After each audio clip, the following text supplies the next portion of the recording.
Hey everyone, welcome back to the Go Trends Essentials channel. This is your host Cheyenne here. Today I'll be running my Go Train model HO skill, and this time the engine we're using GP40-2 725, and 725 is actually runs really well, and it actually has a DCC sound, and it will pull a 9 cars of a train, and the top car at the end is 208. So let's run this now, and I'm gonna film at each different spot so you could get a better, closer look. So here we go. Let's start this now.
Well, that concludes today's video.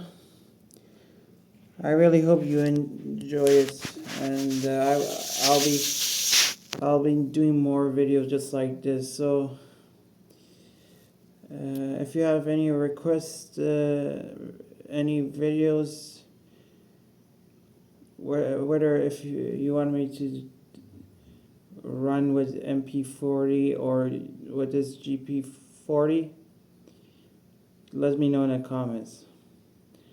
Until then, whenever I will make more videos whenever I will have time. So thank you for guys watching. Take care, and I'll see you guys in the next video.